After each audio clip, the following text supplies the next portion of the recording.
My name's Danny Decker. Room is filling up here. Really excited to have some great members of the Spotlight team. I'm gonna let them introduce themselves here in just a second. We've got Dylan, we've got Jana, we've got Eddie. So guys, go ahead and just give a quick introduction. Yeah, thanks, Danny. I am Dylan Stebbins. I am the director of ops here at Spotlight Marketing and Branding. And I do a lot of this hands-on work with ChatGPT and the GEO that we're working on. And it's just been a lot of fun getting to know this and learning more about it. I mean, every single day we're having conversations to advance this. It's been a lot of fun. So I'm looking forward to this conversation. Hello, everyone. I'm Jana Overcash. I am our senior marketing strategist, or one of them, and I get the joy of talking to attorneys just like y'all every day about what is working or maybe what is not working as well in your marketing. So, if you guys are ever curious about talking more about that or just getting more resources, I am potentially one of the two people that you'll talk to, and the other is Eddie. Well played. Nice pass on. I am Eddie DiZallo. I am also a senior marketing strategist, but definitely subservient and learning from Jana. If you ever decide to call Spotlight Marketing and Branding and you want to talk marketing or have questions about anything at all, you're going to talk to either one of us. And one of us is really fun to talk to, but you'll find out which one. Love it. Thanks, guys. And great input, guys. We got folks from all over the country, some West Coast, Midwest.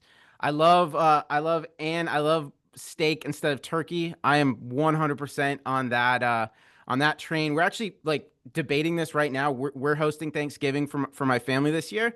And my wife and I really want to go steak or roast beef, but we have some traditionalists in the family who will be upset if it's not turkey. So to be determined where we go. But yeah, so cool. All right. We got a good group here. So let's just kind of go ahead and dive into it. And Dylan Stebbins is going to be kind of my main partner in crime here. Dylan, as he mentioned, is our director of operations and gets to spend most of his time, right, Dylan, just kind of digging into, working with our Mhm. clients and kind of staying up to speed on really all things marketing, but with a special focus these days for our whole team, really on Chat GPT and AI optimization. Obviously, topic here today is how law firms can get leads and clients from Chat GPT. Like at the end of the day, Chat GPT is a great productivity tool, but it is also a marketing channel for law firms. It is absolutely 100% a channel that lawyers and we have clients reporting this regularly. They are getting clients from Chat GPT. Yes, Kimber, this will be recorded. Guys, if you have questions, please do go ahead and just drop them in the chat. We'll make time at the end, but also we'll try to answer questions as we go. I also would love to, again, we always like to kind of know who's in the room. Just personally, just drop in chat whether you are, let's say, personally using Chat GPT at least once or twice a week for things that you used to use Google for, right? Because that's kind of the theme here. It's not that people are completely abandoning Google. Google is still an incredibly important marketing channel for law firms. But what we are also seeing is that people are decreasing their Google use and using Chat GPT more. I know I personally use it multiple times a day. Susan, Zamina, Anna.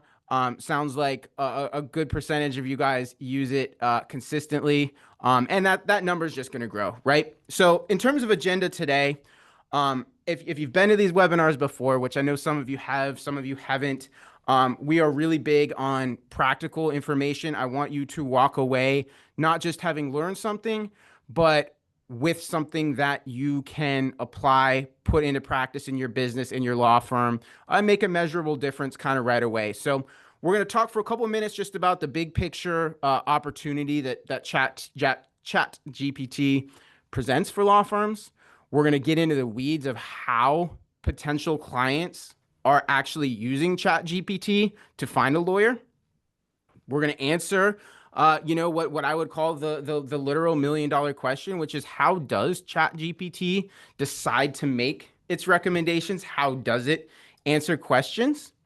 We're going to get into what is one of the biggest questions that we get whenever we talk about this, which is how is GEO, right? Which stands for generative engine optimization. Some people refer to it as AEO, which is like AI engine optimization. But how does optimizing for ChatGPT and other AI platforms cross over with traditional search marketing, and how is it different? The simple reality is there is a lot of crossover, but there are also some really, really important differences. You can't just stick to your traditional SEO strategy, change nothing, and also expect to have an optimized GEO strategy. There are just really, really important differences, and we will get into that. And as always, I want you to walk away with an action plan. Again, we're going to give you some practical takeaways, encourage you guys to take notes, encourage you to answer questions. Yes, we will send out the recording, but listen, we all know the odds that you're actually going to watch the entire recording are low. So please do your best to pay attention here, close tabs, pull out a pen and paper, and let's just make this a really productive 45 minutes or so that we spend together. Dylan, anything to add on your end before we kind of dive into it here?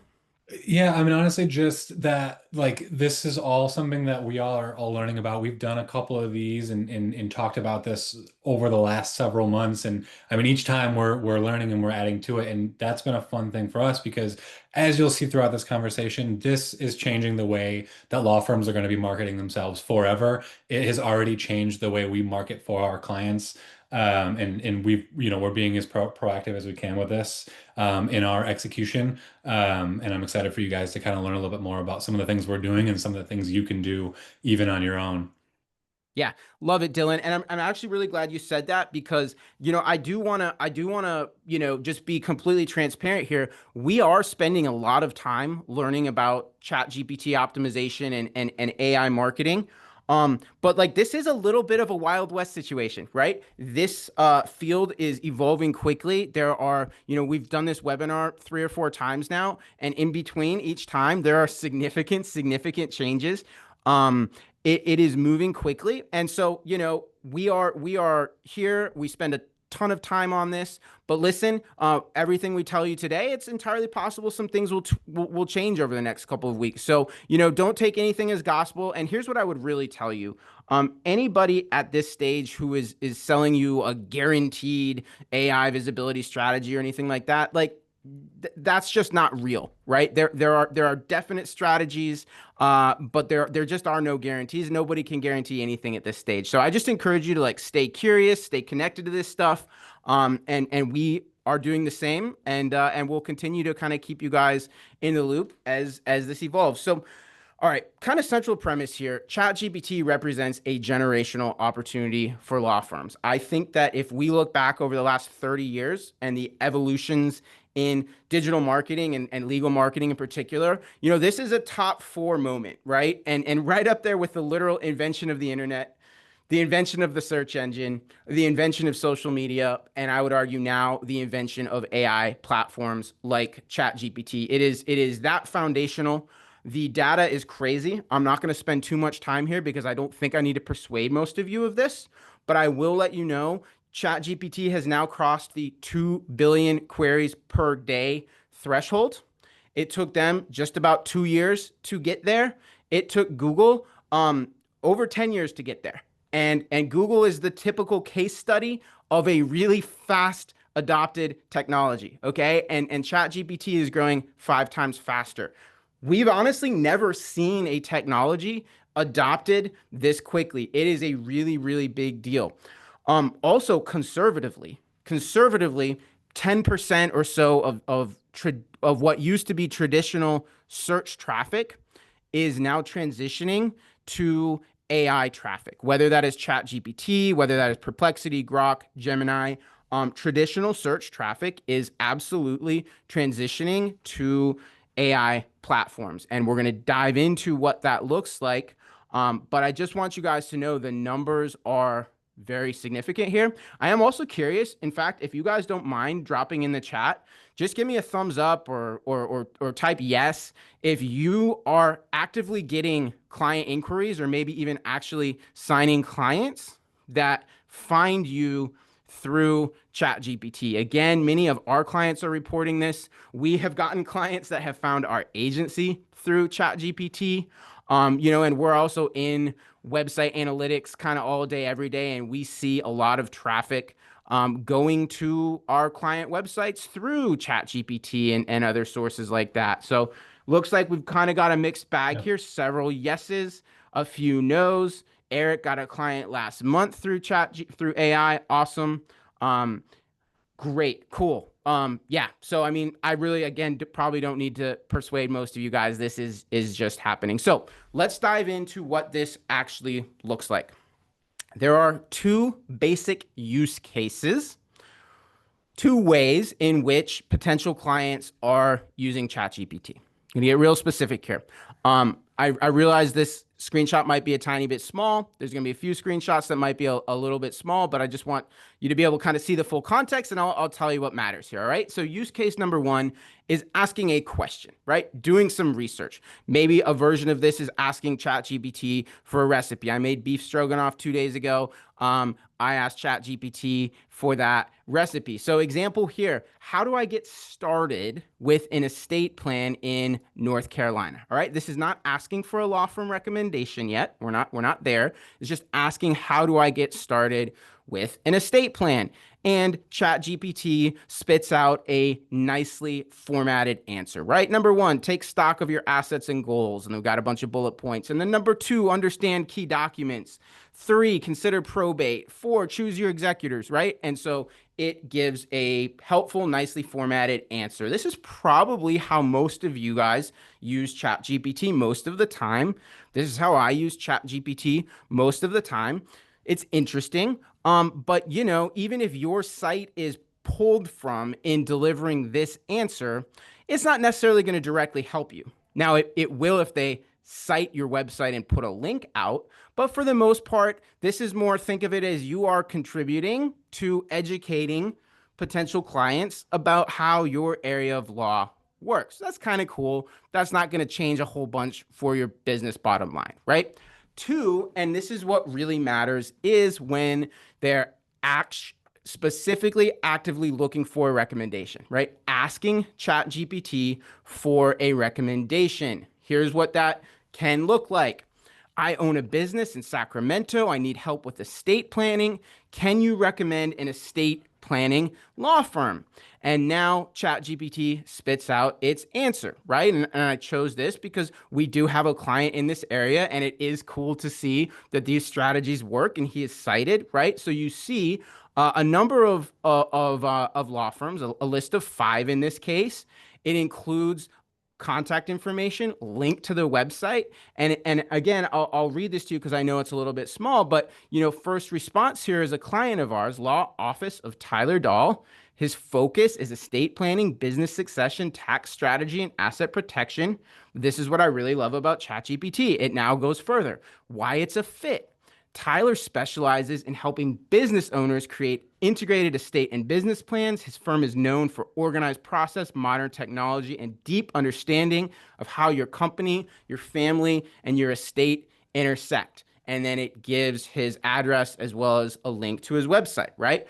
Honestly, so much more user-friendly and so much more helpful in terms of choosing which law firm to contact than blue links on Google, right? Yeah, yeah. And Danny, there's I think kind of an important and interesting point that I want to also make about this search. Like obviously this, like when we found this out, we're like, oh, great, one of our clients is performing very well. Number one, that's obviously where you want to be. But there's also some information in here that like kind of adds to the intrigue. When we saw this, huge win right up, but we also noticed that a little bit of this information is outdated information, which you know we can get into how ChatGPT indexes information and when it's pulling from and where it's pulling from.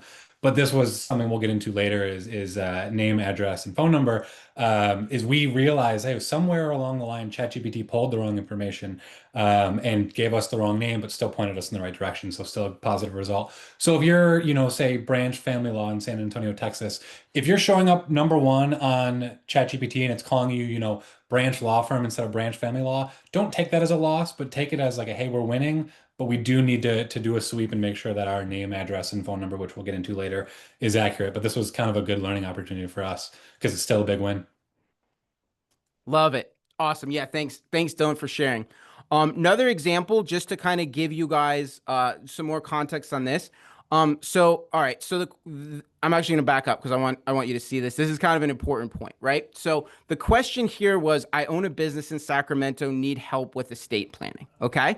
Now the second question is, I need a low-cost estate planning firm in Sacramento. Who would you recommend? Right? And this is one of the areas where ChatGPT is so different than Google, right? Because we can get more specific about the types of clients you want to attract to your law firm.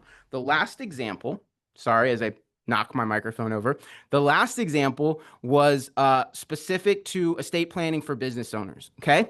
And our client came up first. Awesome. This example, the ask is for a low-cost estate planning firm in the same market.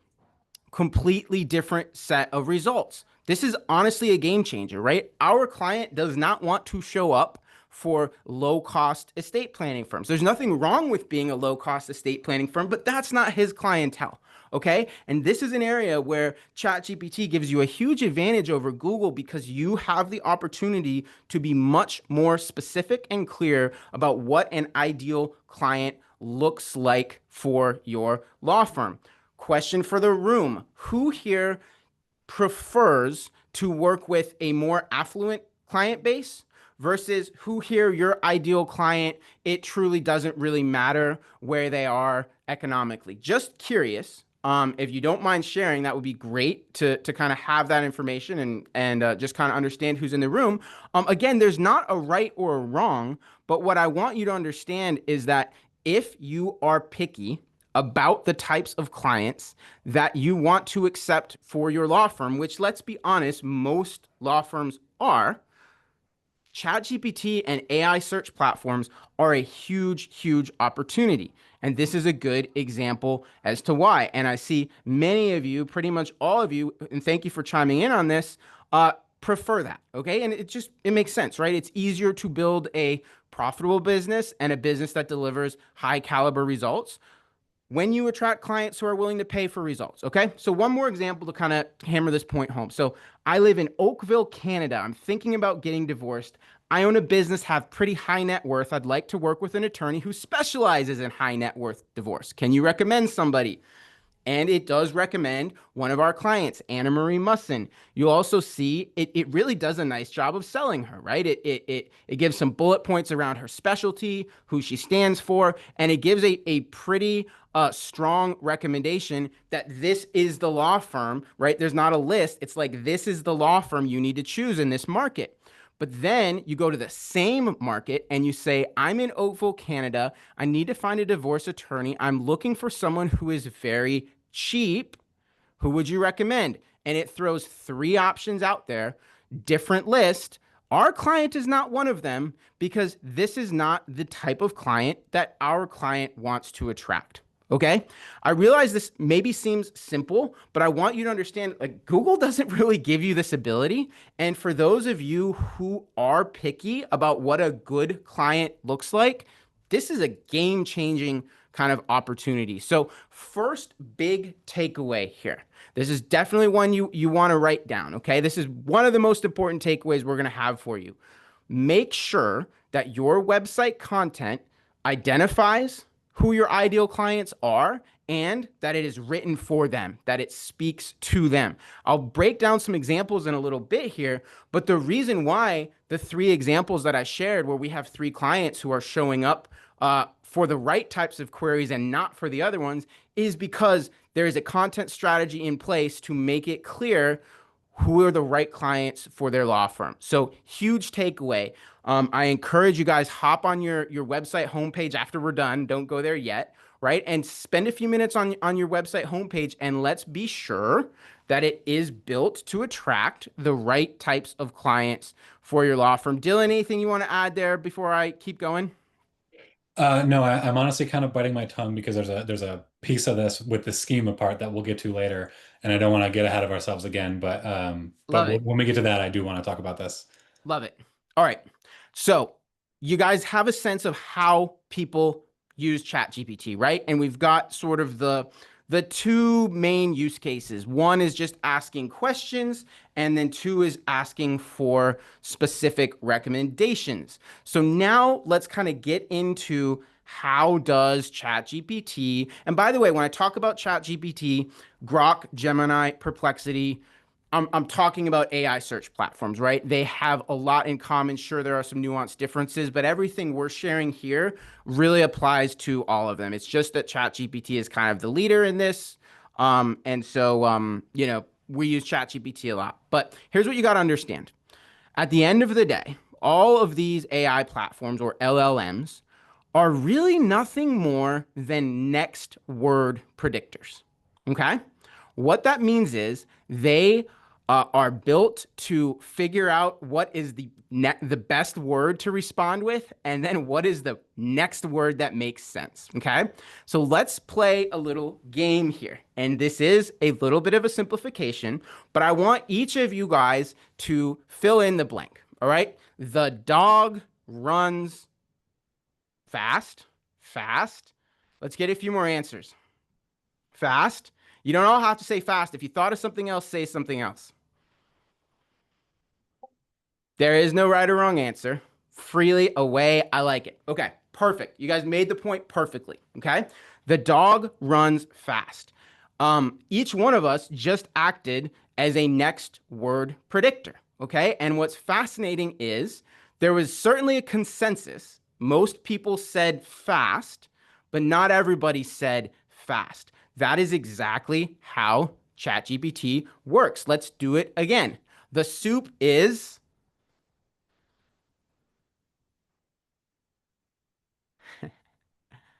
Love it. Hot, hot, hot, cold. I wonder if there's a little bit of a like Rorschach personality test happening here too, optimist versus pessimist. But love it. Okay. The soup is right, and you plug in your answer. Okay. You guys just acted as an LLM. You just acted as a next word predictor.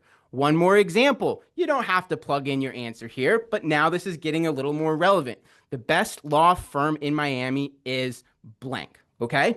ChatGPT will answer that question just like we answered the dog runs fast, the soup is hot, the best family law firm in Miami is blank. Okay. ChatGPT is going to answer that question. So what you then need to figure out, and what we're here to talk about, is how does it decide what to answer? Okay. And really there's two answers. Okay. There's just two pieces of this, and we're going to dive into it. The first is there's what's called a training data set, which is information that is loaded into ChatGPT once every several months or so. And based on that information, it is deciding how to answer the question. In the same way that each of you just use your mind, right? The dog runs blank.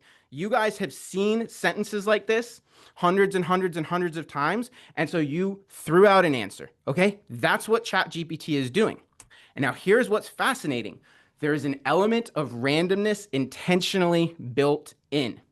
The programming wizards behind OpenAI and Grok and all of this realized that if there was no randomness built in, every single response would be the same. And that just creates a whole variety of problems. So they intentionally built in a level of randomness. In other words, if you go ask ChatGPT the same question 10 different times, you are going to get different answers. Okay. You will mostly get consensus, but you will get some different answers. And it'll work exactly the same way our little thought experiment worked, right? The dog runs fast, but then also we're going to get a few outliers thrown in there. Okay. Is this making sense? You guys with me? Give me a yes or a thumbs up in the chat if this is helpful, if this is making sense, or please do ask questions if you have them. All right. Yeah. So go ahead, Dylan. Danny, do you mind if I make a quick point on this? Please. I think a good simplified way to think about this whole thing is obviously like the fact that these AI programs are next word predictors, these LLMs are next word predictors. What that means for you is you want them to be predicting the next word in your favor. You want the answer to the best law firm in my area is my law firm. So think about it as is kind of stacking the deck. You want to stack the deck and make sure when the LLM, the language model, pulls that next card, it's going to pull your card. You do that by giving it, what we're going to get into next, by making sure your content is consistently referencing who you are, who you do it for, who you do what you do for, how much it is, that whole thing. So we'll get into that now. But I view it like that. I think that's kind of a simple way for me to capture it, is just you're trying to stack the deck in your favor. Exactly. Love that illustration. And Alana, you just asked a super important question. We will get more into that in a moment, but I do want to actually address it right now. So Alana asked, does it also consider my previous searches when deciding who to show? Yes. And that's what's another really interesting thing about ChatGPT versus Google. It gets to know you, especially if you've got an account, that you actually log in or you use it on your phone. So you have an app or whatever, it gets to know you and it will start to tailor recommendations towards what it knows about you. For example, if it knows that you hate spicy food and you ask for a recipe recommendation, it's going to avoid that. And the opposite as well, right? And so where this matters is, if you're constantly asking questions about what's the cheapest way to do this, what's the cheapest way to do that, when you think about that example I showed you a few minutes ago, where you're asking, for a recommendation, for affluent, divorce services for affluent business owners, right? It's not going to identify people like you, right? Because you have identified that that's not what you're looking for. Not a bad thing, just not who you are. So ChatGPT gets to know you and tailors its recommendations based on what it knows about you. Google does that to a certain extent, but not nearly as pervasively. So this is a really big deal. I'm glad you asked that. All right, I want to share a quick housekeeping announcement. We love doing these webinars. One of the questions we sometimes get is, hey, where can I get more content like this? We actually had a couple of questions over the last few weeks about possibly doing a mastermind group led by our marketing leadership team, our agency. We're actively considering this. So I'm actually asking you guys not to sign up for something. I'm asking you guys if there is interest in this. We are considering doing a marketing and sales mastermind program. And really, we're considering two different options, and we may do both, but I need your input. Program number one would be specific for law firm owners, okay? Law firm owners. It will include some in-person days at our office here in Charlotte, okay? Probably 3 times during the course of the year, dates to be announced if we do this, probably January, then in the summer, then in the fall. You'll actually come to the office, group of probably 8-ish, maybe 10 law firm owners, as well as myself, my business partner and co-founder, Mark, some members of our leadership team. You'd get a chance to meet Eddie, Jana, Dylan, and we'll actually spend a full day together in the office doing some masterminding, doing some content, some education. Then in the in-between months, we will do monthly Zoom sessions, right? So we're not going to get together in person every month, but we will get together via Zoom every single month. Again, this will kind of be a mix of like content, education, but then it's going to be a small group. So there's going to be a lot of personal interaction. It would also include like a private Facebook group only for members. So that we can kind of stay connected in between meetings, talk about how implementation is going, things like that. We're looking at probably to be viable, we probably need at least 8 participants. We'll probably cap it at 12. And we're going to make this non-competitive. So what that means is only 1 firm per practice area per city. Okay. So we can't take 2 estate planning firms from Miami because we want you to be able to be kind of open, and not feel like you have to, keep things, secret because you don't want to share with competition. Right. But the idea will be to get law firm owners together, share best practices, learn from each other, what's working, learn from myself, my business partner, Mark. We'll get to share a lot of what we're seeing behind the scenes. And when you're here in the office, we will actually do some content production since we're here. Okay. I'm not going to run through sort of everything we're going to talk about. Just kind of want to lay this out, get a sense of whether you guys are interested. But yes, it will be about creating a marketing strategy, sharpening your marketing message. A big piece of what we'll be working on is actually what we're talking about today, which is AI search platforms, right? How to optimize for AI search platforms. Second program is specifically going to be for marketing team members. And this is where we've actually gotten a ton of feedback. This is what actually prompted the idea to do this. Okay, so the first program is for owners. Second is for marketing team members. Maybe it's a marketing assistant, marketing manager. I know several of you on this mastermind are not actually law firm owners, but you are marketing pros. This would be for you. There would be 1 day in Charlotte. It'd be an in-person kickoff day, but the rest of the time it will be through Zoom, right? I know travel can be a little more difficult. So 1 in-person day, the rest of the time through Zoom. We will have a Facebook implementation group. We will also make ourselves and our team available throughout the month we'll have what we're calling open office hours, where we can sort of give you input on your marketing strategy, but also campaigns and results and all of this. So again, not asking you to sign up. I actually really just want to know if there is interest. And so what I would like to do, what I'd like you to do if you're interested, is just shoot me an email. It's Danny@spotlightbranding.com. Let me know if you're interested and specifically which of these two programs you're interested in. And I'm just going to be transparent. If there is enough interest, we're going to do it. And if there's not enough interest, we're not going to do it. So would just really appreciate your input. Let us know if you're interested. All right, back to our regularly scheduled program. So we just established that ChatGPT is a next word predictor. Okay, so now the question is, what does it use to predict the next word? Okay, as I shared a few minutes ago, it's trained. There are basically two things that happen. One is there's a training data set, which is a whole bunch of information loaded into ChatGPT all at once. Okay, and that consists of several different types of content.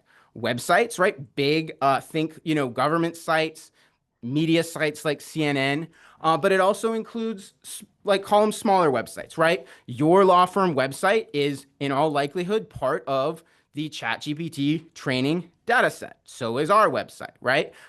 Websites are part of this, but here's what's really interesting. It's not actually limited just to online information. For example, ChatGPT is trained with books, with textbooks, with magazines, academic studies, papers, right? And we don't actually know the exact mix, but we do know that a whole variety of online media and also offline media are loaded into ChatGPT.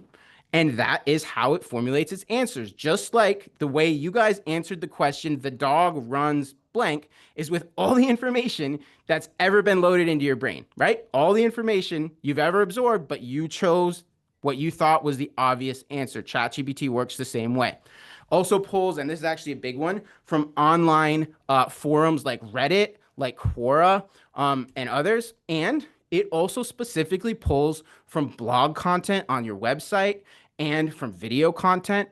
Sometimes people are surprised to learn that ChatGPT will actually take your YouTube video, turn into a transcript, and then include that data in its training set. So yes, it absolutely can pull from video content. Dylan, anything you want to add there? Yeah, I mean, honestly, I was just in my head continuing the stacking the deck that I had used in the last two slides ago. Was each of these is a kind of a card in the deck, and we're not saying that you have to do every single thing, but we're definitely saying you should be doing some of these. The your website is a card in the deck. Every blog that you post is another card in the deck. It's things like Reddit. Those are things that, like, your firm could decide. It's probably worth making sure that if you are being mentioned on Reddit, make sure that it's either positive, or if it is negative, then you should probably engage with that in some way or try to counter that in some way. But there are a bunch of different ways to approach each of these kind of cards in the deck.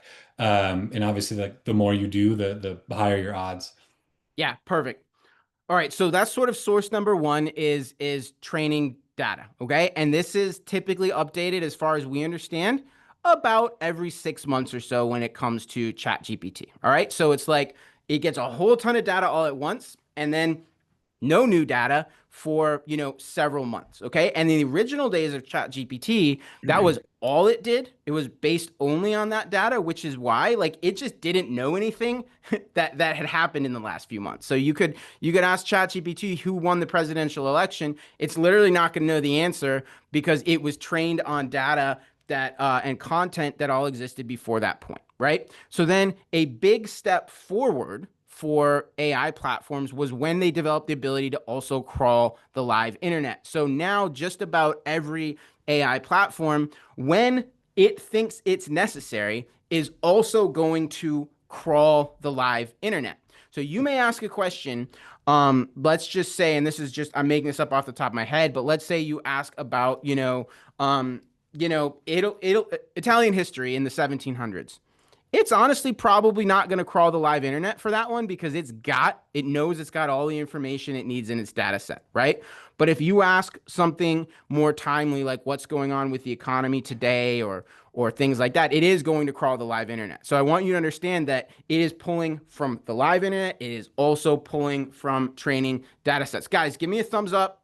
Let me know if this is making sense. Let me know if you have questions. Again, I want this to be super practical for you. So please let me know if you have questions as we're moving through this. Yeah. Um, And Go I'll ahead, just add Dylan. too, because the crawling the live internet thing is it's worth noting that even as these platforms are able to do this and they pull from more recent data sets, they don't wipe out the data sets that they've been trained on before. They don't completely forget all of that, which is why, again, as I mentioned earlier, you'll see some outdated information. The more effort you put into correcting that information moving forward, and the more you put that correct information out there on the internet, eventually you're going to get to the point where it no longer is going to predict that the next word is the wrong one. It's going to then get better at predicting the next word and presenting you the way that you want to be presented. So it's just, if you do your own kind of research after all this and you have people coming to you saying, hey, some of the information on ChatGPT or whatever platform was wrong about you guys, it's just from those outdated data sets that are still in the system. Yeah. Um, Great question, Alana. When it comes to websites that ChatGPT looks like, does domain authority matter? Yes, domain authority matters. And actually that's kind of a transition into where we're going next, which is all the information loaded into ChatGPT is not treated the same, right?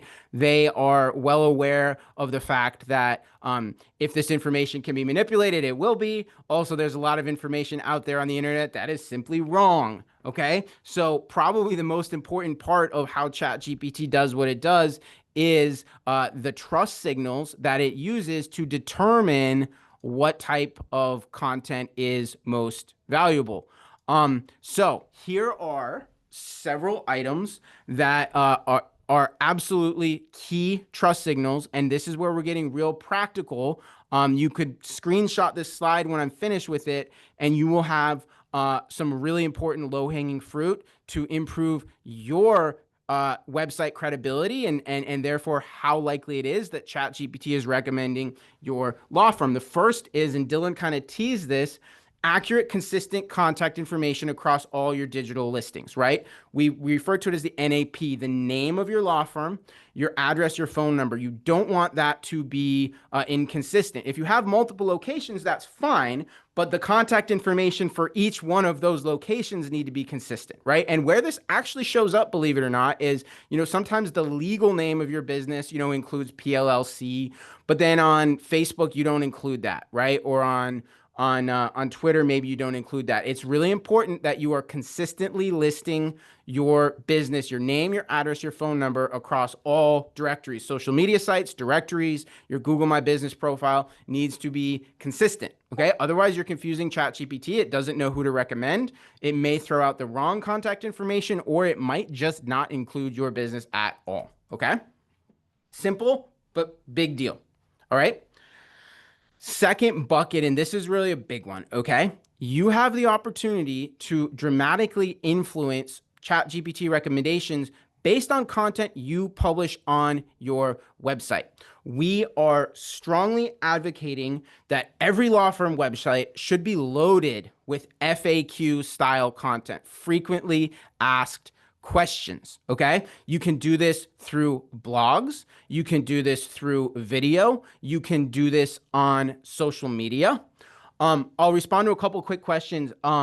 Susan and Hannah, so if you're using different phone numbers for marketing tracking, this is where it gets a little technical.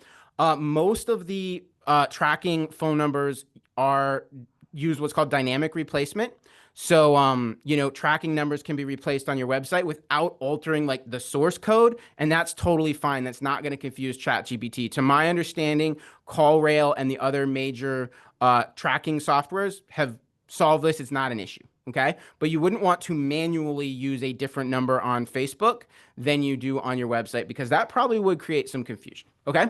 So original on-site content. We highly recommend FAQ style content, answering the questions that keep your potential clients up at night. Okay. answer those questions. What questions are they asking as they are researching?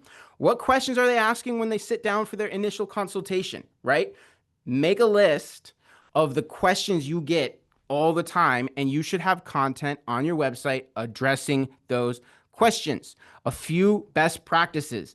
One, you want to take an authoritative tone and voice, right? Don't, be clear, be direct, present opinions with confidence. Okay. Don't use a lot of like, it depends, maybe, right? Be strong and clear whenever you can. All right. Second is clear, concise information is really important. Just say what the thing does. Okay. Say what you do. Say what the problem is that you solve. This is where ChatGPT, in my opinion, is way better than Google. Okay. Because it's not rewarding a bunch of marketing jargon and keyword stuffing and things like that. It's actually rewarding people who create content that's actually helpful for human beings. Okay. What a concept. Clear, concise, simple is going to win. You don't need to worry about word count as much, keyword density. You just need to create clear, concise content. Okay. We use an acronym called BLUF, right? BLUF, bottom line up front. Okay. So whatever the takeaway is in your FAQ answer, lead with that. Think of it as a little executive summary. I'll share an example of that in just a minute. But just like a human maybe doesn't want to have to read the whole thing in order to get the takeaway, neither do AI search bots, right? So answer the question up front and then go ahead and write your whole article, right? But give them the kind of executive summary. Here's another really interesting take. And Dylan, do feel free to jump in at any time. I know we're really kind of in your area of expertise here. But this is an interesting one.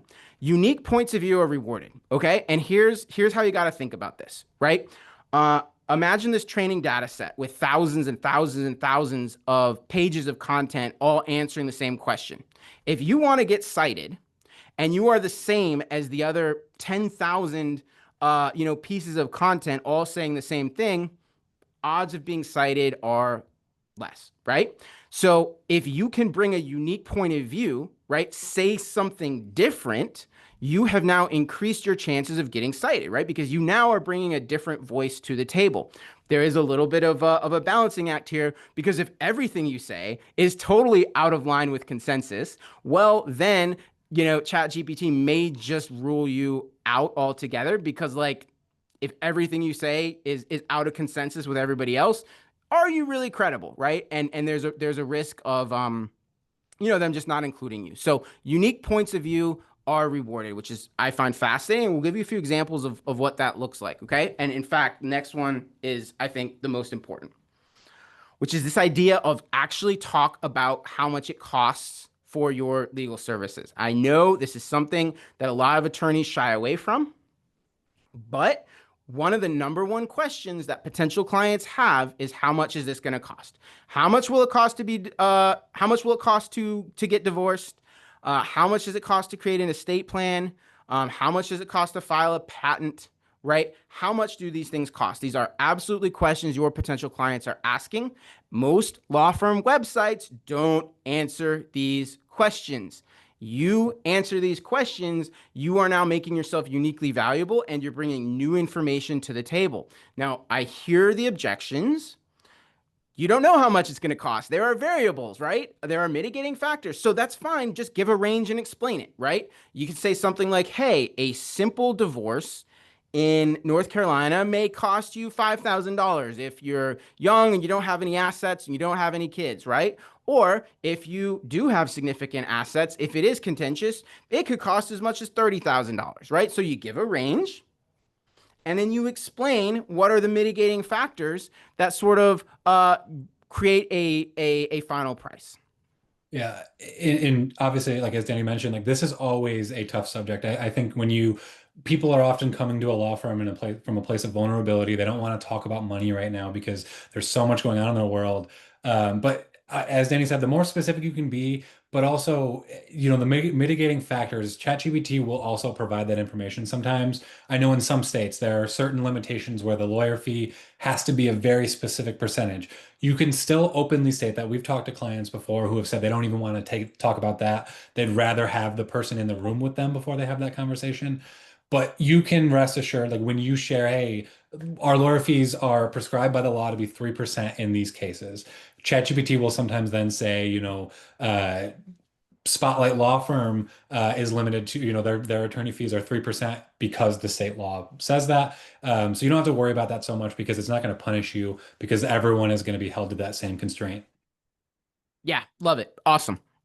All right. So sort of continuing, right? As you're thinking about this content, um, remember the example I showed you up front, right? Where ChatGPT will make recommendations based on the search criteria as long as it knows how to make those recommendations, right? So our client Tyler Dahl, who specializes in working with estate planning for business owners, right? You'll see in just a second here, we have loaded his website with that type of content. Okay, that's how ChatGPT knows to recommend him.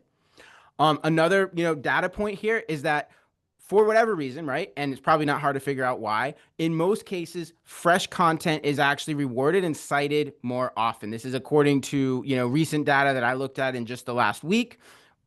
More recently published content is typically given higher weight. Okay, so there's a whole bunch here that fits in the on-site content bucket, right? This is probably the area where you have the most direct control. So this is one of the top takeaways and where I would focus. Okay.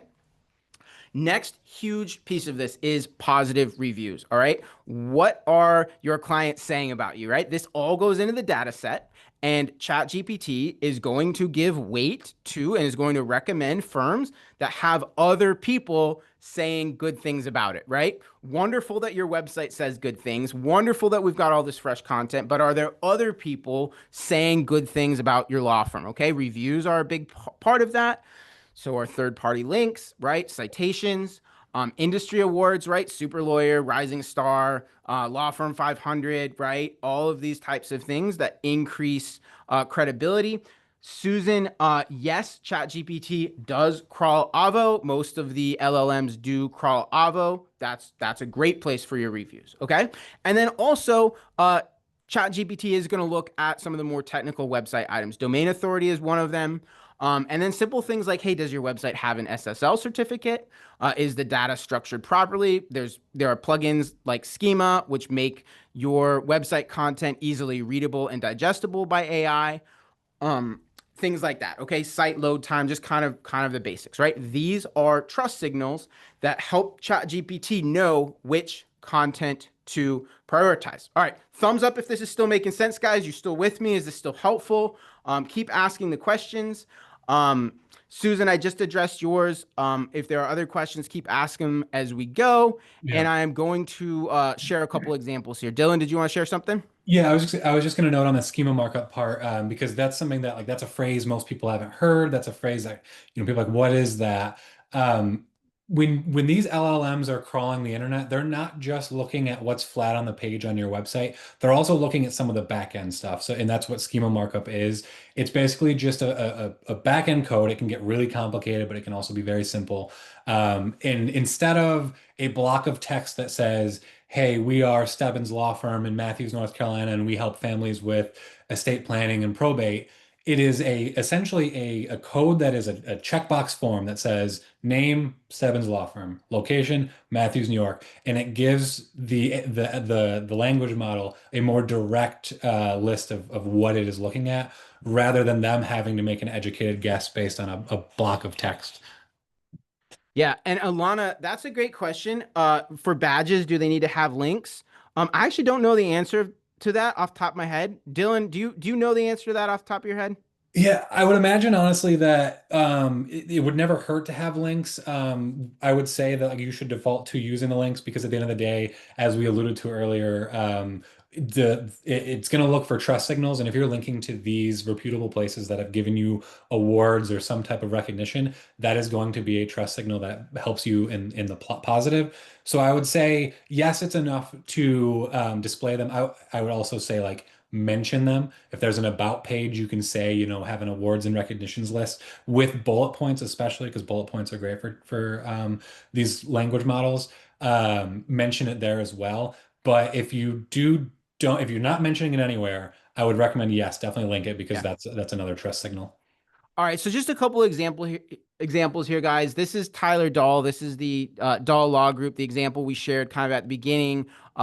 His firm does estate planning specific to business owners. And I just want to point out, so I guess I went a little too far. On the homepage, we have just loaded in, copy that makes it clear that he is an estate planning attorney, but that he specifically works with business owners, right?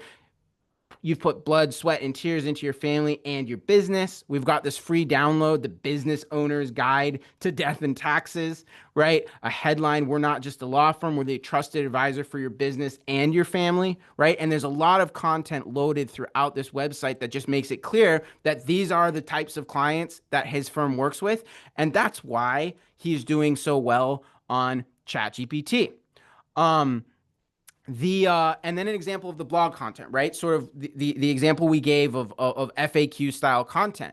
The first thing is we want to phrase titles as questions. Okay, we could have easily written this as why you should name a trust as an IRA or 401k beneficiary. But one of the things we've learned is that ChatGPT actually prefers content where the headline is phrased as a question, probably because that's exactly how humans ask it. So whenever possible, phrase the headline as a question, right? We've got this article summary up top, just some quick bullet points, right? The BLUF acronym. And then this whole thing is just written to be very user-friendly, okay? It's written to make sense to humans. It's formatted to make sense to humans. It's just friendly, accessible content. All right, I want to keep moving here. One of the top questions we get is, well, how is GEO different than SEO? There's a lot of crossover, but there are some key differences. The first thing I want to show is that, so we have a client in Boulder, Colorado, who is doing very well on the search engines, right? And if you search personal injury firm Boulder, Colorado, she shows up, Debbie Tossig Law. She actually shows up all over the first page, okay? For those of you who know Boulder, it's a very competitive market for PI firms. It's a very affluent community. It's a college town, a lot of pedestrians, a lot of bikers. It is a very competitive market, and she is doing great there. So then we jump into ChatGPT and ask, can you recommend a good PI law firm in Boulder, Colorado? And she is the first one listed, okay? And this is without, in full transparency, a specific effort to get her ranked there, all right? This is Google search results translating pretty nicely to ChatGPT, okay? There are some differences in the results. One of the things I love about ChatGPT is it actually calls out some of the great things about her. It specifically points out she's a former insurance defense attorney, now representing injured clients. It down at the bottom, it says, if you're looking for a small firm with personal attention, Debbie Tossig could be a fit, right? So you get these more custom recommendations. But bottom line, the SEO search tactics that got her there have pretty nicely carried over to ChatGPT. Now, that's not always the case, right? And so as we move towards the end here, I want to leave you with some sort of key differences, all right? Let's start with key similarities. Positive reviews are important both places. Backlinks and third-party reviews are important for SEO and for GEO. So is fresh content. So are a lot of technical optimization pieces, everything from domain authority to site load time and SSL certificates and data structuring and all of that, right? A lot of key similarities, right? Awards, certifications, badges, all of that. Very important both places. Some of the key differences, and there are probably more than this, right? But some of the key differences, maybe the biggest is the difference in content, okay? When you structure content in the way that I just walked you through, you are creating content that is friendly to ChatGPT. Google looks for different things, okay? So if SEO is a big part of your strategy, you probably should still create content optimized for SEO, but also everybody here should be creating content optimized for GEO as well. By the way, content for GEO, another way to think of it is just what is content that actual humans really like to read, okay? ChatGPT gives you the opportunity to focus a little more tightly on the ideal clients you want to attract. The examples of Tyler Dahl and some others, right? Affluent clients, right? You can focus on attracting those clients when you're marketing through ChatGPT. And then there's also additional space for differentiating your firm, right? Getting into your background, like how Debbie was a former insurance attorney, now turned plaintiff's attorney, right? And things like that. Like I shared earlier, a big one is that if you are one of the few law firms in your market willing to talk about cost and price, that gives you a huge advantage. All right. So here is the bottom line. All right. I'm going to simplify this for you. 2 steps to win at AI search optimization. The first is to build a great law firm that makes clients happy. Okay. I actually can't help you do that. All right. If you have happy clients who are leaving reviews and saying good things about you on social media, and just generally saying good things about you, that is worth a lot. Okay. That falls into the bucket of things other people say about you and your reviews and your social media mentions and the awards that you've won, right? All of those things just help you do well on ChatGPT. All right. So that's kind of number one. Good news is I think that most of you are here. You do that, right? This is something that most of you do. I know a lot of you, and I'm sure the rest of you do too. But I just want to make that point. There's really no amount of strategy and SEO tactics and GEO tactics that are going to make up for just a ton of bad reviews. Okay. So that's number one. Do good work, make your clients happy. They're going to leave good reviews. And that's a big step forward, right? Then the second is produce quality content that actually helps humans. This is where we can help. This is where everything that we talked about in this webinar can help. I gave some real specifics, but I hope you see that like the unifying factor is just that it's content that is actually helpful, that's answering the questions your clients have, that is data driven, so that you know you're answering the questions that your clients have, that's formatted in ways that make sense to them, right? That is how you win at this. One of the ways we can help and are happy to help, we have created something called an AI starter bundle, which is just a one-off service. We don't have to be in any sort of long-term engagement to do this. But basically, we're going to create a bunch of starter content to get you more visible as quickly as possible on ChatGPT. Here's what that looks like. By the way, you can do this yourself if you want to, right? You can take a screenshot and do this yourself. It's 5 blog entries. 4 of them are structured FAQ style, following sort of the format outline that I just shared. And then one of them is diving into the how much does this cost equation, right? Getting clear about, listen, price range could be from here to here. Here are some of the mitigating factors. You want to have this information on your website. The next piece of it is actually producing and filming FAQ videos for you. As I mentioned earlier, YouTube videos, videos on your website are also transcribed by ChatGPT, and other AI platforms are very much part of this equation, right? So we will actually send a videographer to your firm. We will handle the filming, the production, the editing, etc. We will also make topic recommendations, both for the blogs and for the videos, based on what potential clients are actually asking ChatGPT. Okay. We will also do a social audit and NAP update for you, right? This is one of those things. It's pretty simple, but you got to do it. You want to make sure that your contact information, your firm name, all of these things are listed consistently across the internet. We will make a review blitz. We'll send out some email campaigns. We'll do some social media campaigns to help you get more reviews from your happy clients. And we'll actually do kind of a basic website audit, make sure that things are formatted correctly, that you've got the right ingredients in place on your website to give you the best chance to show up when a potential client goes looking.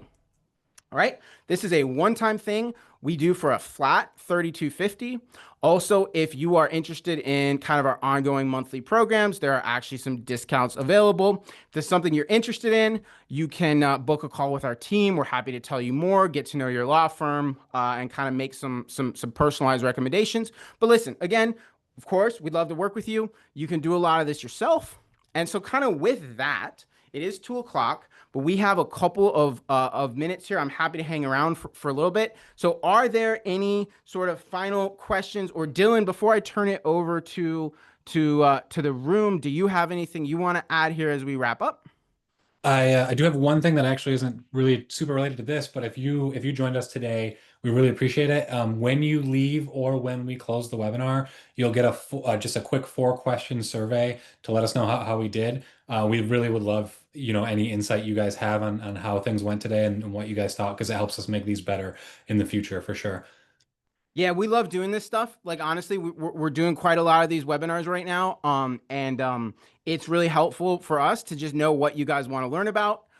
Really have appreciated the kind of interaction as we go. Alana, it was our pleasure. Laura, it was our pleasure. Thank you guys for being here. Thanks for the great questions. Eddie, Jana, if you guys want to hop on and wave goodbye before we wrap up here, go for it. Absolutely. No, this was really great. Thank you guys so much. Even I learned some stuff that I did not know. So this was phenomenal. Yeah, awesome.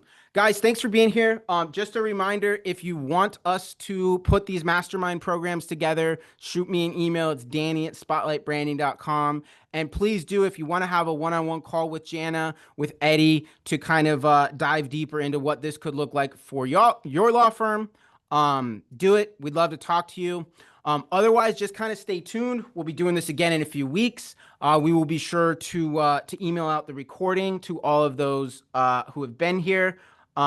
Susan, yes to mastermind. Which program are you interested in? The law firm owner program or the marketing team member, the attorney program? Okay, cool. We'll be sure to get you added to that list.